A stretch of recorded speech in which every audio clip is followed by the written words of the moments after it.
Hi, this is a foreigner in the Philippines. You know, one thing that's always fascinated me is facial expressions.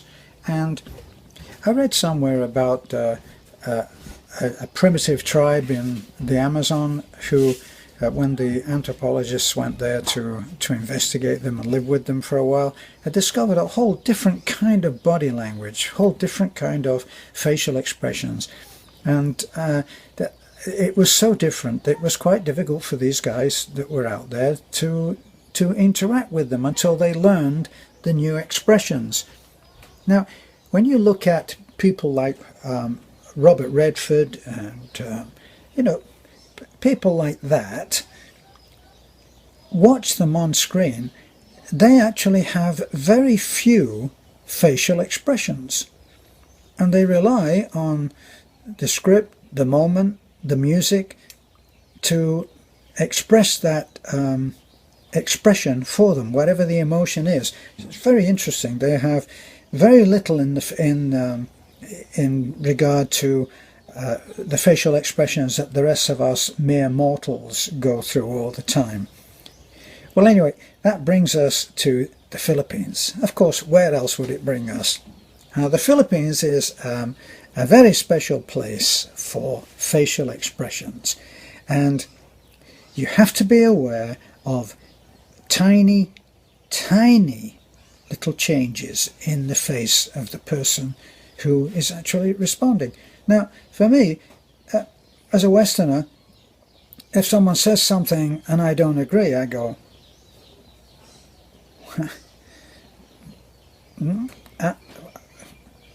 to something like that. Any one of I don't know, 40 or 50 different expressions all rolled into one. Now, if I say something to my wife when she's listening to me, this is her expression.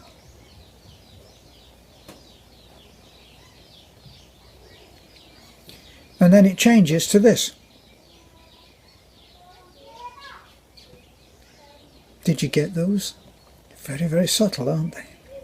So, when you're walking along and you're feeling friendly and someone is coming in the opposite direction, especially on our path down to the road, we might meet another farmer, Filipino, and I'll look across and I'll say, hi.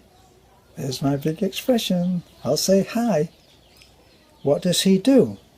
He looks at me and he goes like this. Now, that's as big a hello as you can expect for passing someone in the street, so to speak. Right? Now, so that's one expression. Let me give it to you again. Now that can mean an awful lot of things, a lot of different things. That can mean, are you going out today? Is that your car? Do you like coffee? So that's one expression. Now, in the Philippines, I think it's regarded as being a little bit rude if you point. So instead of going like this,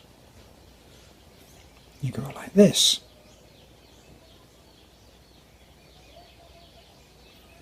Now in the West, if a woman that you hardly knew asked you, where do you keep those books? And you went, you could be in a lot of trouble. But here, you're not. Now, if they don't get it the first time, this is what you do. Now, if you're talking about somebody and they're not included in the conversation, you can do this. That means him over there. Or like that. It's very, very expressive. Now, if you say something to someone and they don't understand, they might go,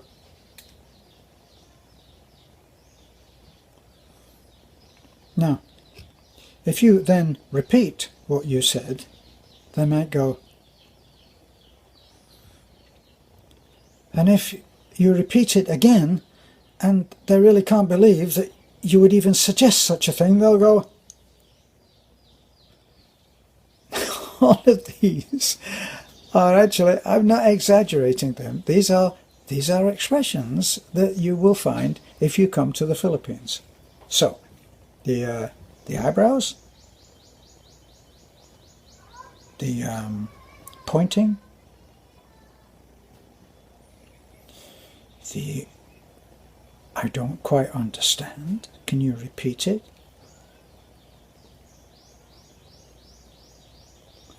Right? And then there's the yes and the no.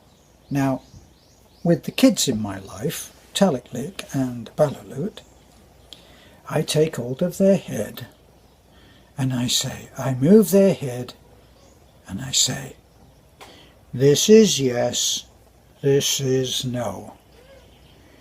This is yes, this is no. This was the first English that I taught to Taliklik. I would ask her a question and she would go. And then if I asked her again, she would go. And if I asked her, where did you put that? She would do that. So we had to come to an agreement on talking. So that's what we did. So now she knows yes, no. But if during the conversation with a normal conversation, or I don't know, anywhere that you've met socially, the waiter, if you say to the waiter, I would like a cup of coffee, yes, that's with cream and sugar.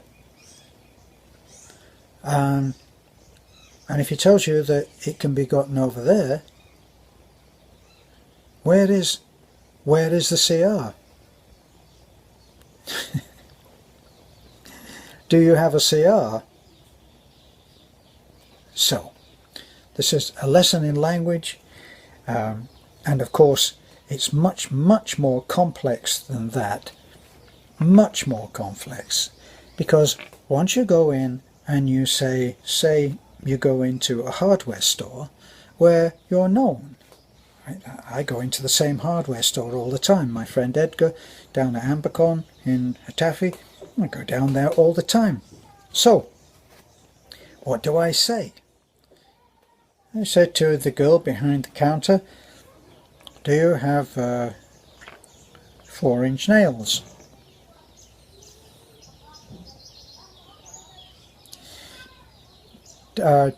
So does that mean that you have them? And where are they? Can I have some?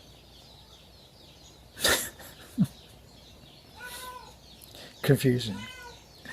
Believe me, it's quite a trip to have these conversations, because in the end, one of the most popular or most common communications between Beth and I is that yes I do or yes I don't, and she'll say it's yes I don't.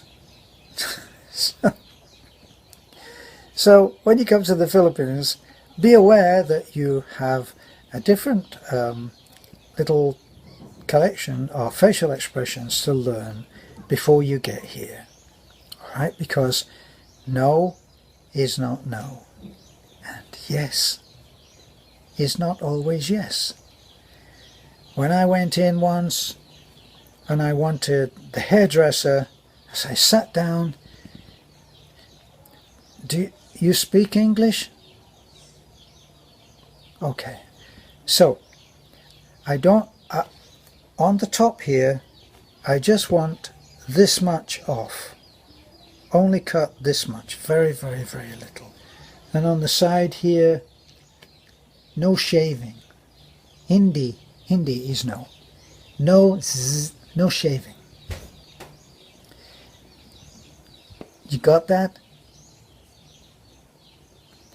So I think we're in good. I've actually found a hairdresser that knows what I'm talking about and is prepared to give me the haircut that I want. Well, needless to say, I came out looking like G.I. Joe. My no shaving at the sides got me shaving at the sides. My only take this off left me with only this on. So I guess I'll have to go back to the drawing board, go back to school on facial expressions in the Philippines. Maybe I should be running a class on it, I don't know. But I hope this has helped, right? Now, if it's not, just let me know, okay?